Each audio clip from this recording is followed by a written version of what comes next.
Hello beauties, ఎలా ఉన్నారు? చాలా రోజుల తర్వాత లాంగ్ వీడియోలో కనిపిస్తున్నాను కదా. షార్ట్ వీడియోస్ అయితే వీక్లీ ఒక 2-3 అయితే అప్లోడ్ చేస్తున్నాను, కానీ లాంగ్ వీడియోస్ అయితే అసలు వీడియో షూట్ చేయలేదన్నమాట. చాలా ఒక 1 మంత్ నుంచి అయితే బిజీ అయిపోయింది. మేము కొత్తగా ఇల్లు తీసుకున్నాము. ఇక పూజ పెట్టుకోవడము, ఇల్లు షిఫ్ట్ అవ్వడము, ఇంట్లో పని చాలా ఎక్కువైపోయింది. అందుకే ఇక వీడియోస్ తీయడం కుదరలేదు. ఎంతో మిస్ అవుతున్నాను. వీడియోస్ తీయాలి తీయాలి అన్నా కూడా అసలు ఇక చాలామందికి తెలిసిందే ఇల్లు షిఫ్ట్ అయితే ఎంత పని ఉంటుంది అనేది.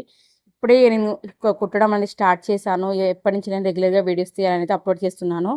థంబ్‌నెయిల్ చూస్తుంటే అయితే చాలా మందికి అర్థమయ్యే ఉంటుంది. ఇదైతే మెయిన్ టైలర్స్‌కైతే చాలా ఉపయోగపడుతుంది వీడియో.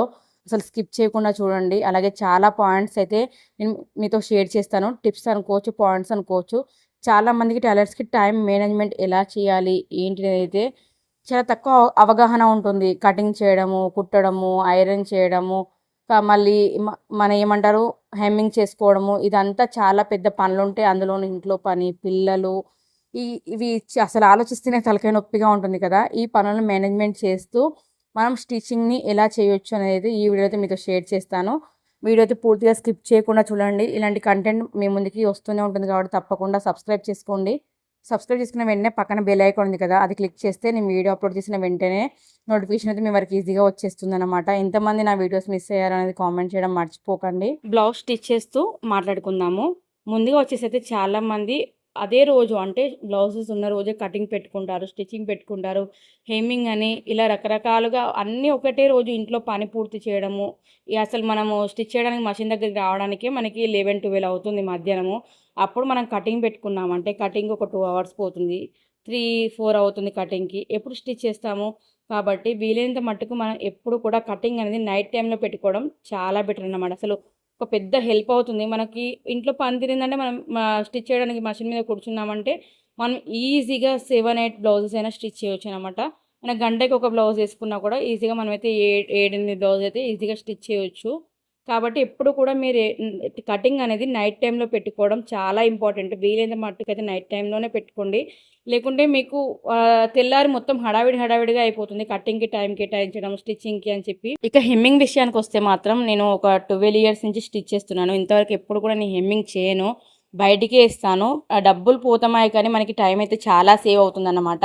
ఒక బ్లౌజ్‌కి మినిమమ్ ఒక 20 మినిట్స్ ఏసుకున్నా కూడా మనకి హెమ్మింగ్‌కి అలా అయితే మనకి ఒక సగం బ్లౌజ్ అయితే కుట్టేస్తాం 20 మినిట్స్‌లో. కాబట్టి నేను అసలు హెమ్మింగ్ పనే పెట్టుకోను. ఎప్పుడు కూడా బయటికే ఇస్తాను హెమ్మింగ్ చేయడానికి. కాబట్టి హెమ్మింగ్ పని అయితే మనకి అక్కడ కవర్ అయిపోతుంది. టైం అనేది అక్కడ సేవ్ అయిపోతుంది. కాబట్టి మనకి మెయిన్ పాయింట్ ఏంటంటే నైట్ మనకి ఇంట్లో పని తీరిందా ఒక 1 అవర్ లేట్‌గా అయినా పడుకొనైనా కూడా మీరు కటింగ్ చేసుకుంటే ఈజీగా అయిపోతుంది. ఒకసారి మీరు గమనించండి. డేలో కటింగ్‌కి, నైట్‌లో కటింగ్‌కి నైట్ ఒక 1 అవర్‌లో అయిపోయే కటింగ్ డేలో మాత్రం 2 అవర్స్ అలా పడుతుంది. ఇంట్లో పని కావచ్చు, పిల్లలు ఊకే మనల్ని పని మించి లేపడం కావచ్చు, లేకుంటే ఏదో ఒక పని మనకి డేలో ఏదో ఒక పని గుర్తు రావడము. నైట్ ఎలాగో మనం తిన్నాక మనము కిచెన్‌లో పనైతే పూర్తి చేసుకుంటాం కదా. పూర్తి చేసుకున్న తర్వాత ఒక 1 అవర్ మేలుకొని మీరు కటింగ్ చేసుకున్నారంటే మీకు నెక్స్ట్ డేకి అయితే బ్లౌజులు రెడీగా ఉంటాయి. మీరు డైరెక్ట్ ఇంట్లో పని తీరగానే మషిన్ మీద కూర్చున్నారంటే మనకైతే ఈజీగా బ్లౌజులు అయితే అయిపోతాయి. నాకైతే నేను రెగ్యులర్‌గా కూర్చుంటే మాత్రం 7-8 బ్లౌజెస్ స్టిచ్ చేస్తాను. ఇక ఇంట్లో పని ఎక్కువ ఉండి పిల్లల హడావిడి అలా అయితే ఒక 3-4. కానీ ఇప్పుడు నేను నైట్ కటింగ్ చేసుకుని ప్లాన్ ప్రకారం నైట్ కటింగ్ చేసుకున్నానంటే డైలీ నేను ఖచ్చితంగా 7 బ్లౌజులైనా కుడతానన్నమాట. కాబట్టి తప్పకుండా నైట్ కటింగ్ చేసుకోవడానికే ట్రై చేయండి. అలాగే మనకి ఉదయం బాక్సెస్ అవన్నీ హడావిడిగా ఉంటుంది. ఆ పనులు చేసి మళ్ళీ కటింగ్ బ్లౌజెస్ అంటే మాత్రం తలకాయ నొప్పి. అబ్బా! ఇప్పుడు స్టిచ్ చేయాలా, తర్వాత చేస్తా, లేకొద్దిసేపు రెస్ట్ తీసుకుంటాను, ఇలాంటి ఆలోచనలు వస్తాయన్నమాట. మనకి మషిన్ మీద కూర్చోవాలంటేనే ఏదో అబ్బా! ఇప్పుడు చేయాలా ఆ పని అన్నట్టుగా తలపోటుగా ఉంటుంది. కాబట్టి మీరు మెయిన్ ఏంటంటే మనకి స్టిచ్చింగ్ చేసే వాళ్ళకి కటింగ్ మెయిన్ ఇంపార్టెంట్. కటింగ్ పూర్తయిపోయిందంటే బ్లౌజ్ ఆటోమేటిక్‌గా కూర్చుంటే గంటలో అయితే బ్లౌజ్ అయిపోతుంది. కాబట్టి మనకంత టెన్షన్ అనేది ఉండదు. కటింగే మెయిన్ ఇంపార్టెంట్ కాబట్టి కటింగ్ మీకు వీలైనంత మట్టుగా నైట్ చేసుకోవడానికే ప్రిఫర్ చేయండి. ఇంకో ముఖ్యమైన విషయం ఏంటంటే చాలామంది స్కిప్ చేస్తూ ఉంటారు. ఇప్పుడు ఒకవేళ బ్లౌజులొచ్చాయి మనకు ఒక 2, 3 బ్లౌజులొచ్చాయి. మనం ఎలాగో టైం ఇస్తాం. ఒక వారం రోజుల తర్వాత 2 నెలల టైం ఇస్తాం. ఆ వారం రోజులుంది గదా, ఆ టైం వచ్చినప్పుడు మనం స్టిచ్ చేద్దాంలే అని చెప్పి అవి పక్కన పెట్టేస్తాం. మధ్యలో ఇంకొన్ని బ్లౌజులొస్తాయి. ఇలా యాడ్ అయిపోతూ ఉంటాయి. అప్పుడు తీరా టైంకి ఏంటంటే తొందరగా కుట్టేస్తూ ఉంటాం. అలా చేయడం మాత్రం మనకి మెంటల్ స్ట్రెస్ ఎక్కువగా ఉంటుందన్నమాట. రేపు ఇయ్యాలి అని అదే ఆలోచన ఉంటుంది. ఇంట్లో పనులు కూడా సరిగ్గా చేసుకోలేము. పిల్లల మీద అరవడము ఇలా రకరకాలుగా ఉంటుంది. తప్పకుండా ఒక టైం మేనేజ్‌మెంట్ మాత్రం తప్పకుండా పెట్టుకోవాలి. రేపు ఇన్ని బ్లౌజులు కుడతాను అంటే ఖచ్చితంగా ఆ రోజు అన్ని బ్లౌజులు కుట్టే లేవాలి. అలా అయితేనే మనకి టైం మేనేజ్మెంట్ అవుతుంది, టైం కూడా సేవ్ అవుతుంది. ఎలాగో మనం నైట్ టైం కటింగ్ చేసుకుంటాం కాబట్టి డేలో మీరు 7 కాకుండా కనీసం 5 బ్లౌజులన్నా స్టిచ్ చేస్తారు. ఎందుకంటే మనకి బాక్సెస్ పని ఇల్లు తీరేసరికి 11 అవుతుంది అనుకోండి. 11 నుంచి కూర్చున్నా కూడా 4, 5 వరకైనా మీకు ఒక 5 బ్లౌజులు తప్పకుండా అవుతాయి. గంటన్నర వేసుకోండి. మీకు కుట్టడం అలవాటు లేదనుకుంటే గంటన్నర వేసుకున్నా కూడా ఈవినింగ్ వరకు మీకు తప్పకుండా 5 బ్లౌజులు 6 బ్లౌజులైనా అవుతాయి. కాబట్టి టార్గెట్ అనేది మెయిన్ ఇంపార్టెంట్ అనమాట. బద్ధకం అనేది అసలు మనకి స్టిచ్చింగ్ దగ్గర అస్సలు కుదరదు. ఎందుకంటే ఇప్పుడు మనకి వారం రోజుల తర్వాత ఇద్దామనుకున్న వాళ్ళు ముందే రావచ్చు.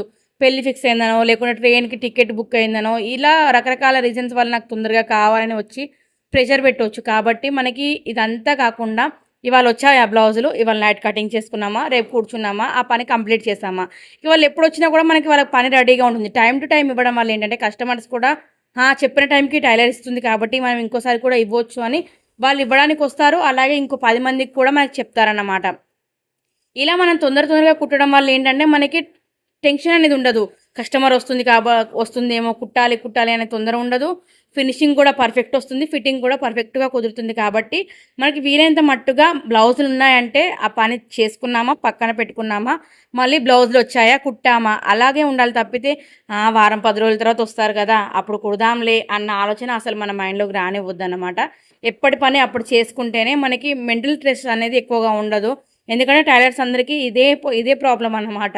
టైంకి ఇయ్యాలి, కస్టమర్స్ వస్తున్నారు, లేకుంటే తీసుకెళ్ళిన వారు డబ్బులు ఇవ్వకపోవడం, ఇలా రకరకాలుగా టెన్షన్స్ ఉంటాయి.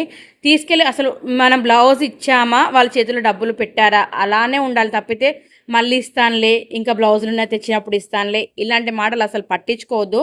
మీకు ఇప్పుడు బ్లౌజ్ ఇస్తున్నాను కదా, ఇప్పుడు నాకు మనీ ఇవ్వండి, అలా అయితేనే మీరు తీసుకెళ్ళండి. లేకుంటే డబ్బులు ఉన్నప్పుడు తీసుకురండి, లేకుంటే ఇంకో బ్లౌజులు ఇస్తా అంటున్నారు కదా, ఈ బ్లౌజ్ నా దగ్గరే పెట్టుకుంటాను, మీరు ఇంకిన్ని బ్లౌజులు తీసుకురండి, అప్పుడు వాటితో పాటు ఈ బ్లౌజులు కూడా ఇస్తాను అని ఖచ్చితంగా మాట్లాడాలి. అలా అయితేనే మనం చేసిన కష్టానికి ఫలితం అయితే ఉంటుంది. చాలామంది మొహమాట పడుతూ ఉంటారు. తర్వాత ఇస్తానులే అంటే తెలిసిన వాళ్ళే కదా ఇస్తారులే అని అనుకుంటారు. కానీ వాళ్ళు అసలు ఇవ్వరు. మనకి కష్టం చేసినందుకు ఫలితం చేతిలో డబ్బులు రాకపోయేసరికైతే అసలు మనకి వాళ్ళ బ్లౌజులు కుట్టాలన్నా కూడా ఇంట్రెస్ట్ ఉండదన్నమాట. కాబట్టి ఎప్పుడు కూడా డబ్బుల విషయంలో కూడా వెనక అస్సలు వేయొద్దు. డబ్బులు ఇస్తేనే బ్లౌజులు ఇవ్వాలి. అంటారు కదా, పేకాటే తమ్ముడే అన్నట్టు డబ్బుల దగ్గర ఎప్పుడు కూడా మనం కష్టపడుతున్నాం కాబట్టి మన డబ్బులు మనం తీసుకోవడంలో ఎలాంటి మొహమాటం పడొద్దన్నమాట. ప్రతి ఒక్క టైలర్‌కి యూజ్ అయ్యే టిప్స్ అయితే షేర్ చేశాను. మీకు వీడియో ఎలా అనిపించిందనేది తప్పకుండా కామెంట్ చేయండి. అలాగే నచ్చితే మాత్రం లైక్ చేయడం అసలు మర్చిపోకండి. ఇలాంటి మరిన్ని వీడియోస్ అయితే మీ ముందుకు వస్తూనే ఉంటాయి. టిప్స్ కానీ, లేకుంటే కొత్త డిజైన్స్ కానీ, ఎలా స్టిచ్ చేయాలి ఈజీ వేలో కొత్తగా నేర్చుకునే వాళ్ళు అనేది కూడా ప్రతి ఒక్కటి షేర్ చేస్తాను. నచ్చితే మాత్రం సబ్స్క్రైబ్ చేసుకోవడం మర్చిపోకండి. సబ్స్క్రైబ్ చేసుకున్న వెంటనే పక్కన బెల్ ఐకాన్ ఉంది కదా, అది క్లిక్ చేస్తే నేను వీడియో అప్లోడ్ చేసిన వెంటనే నోటిఫికేషన్ మీ వరకు ఈజీగా వచ్చేస్తుంది. Thank you for watching.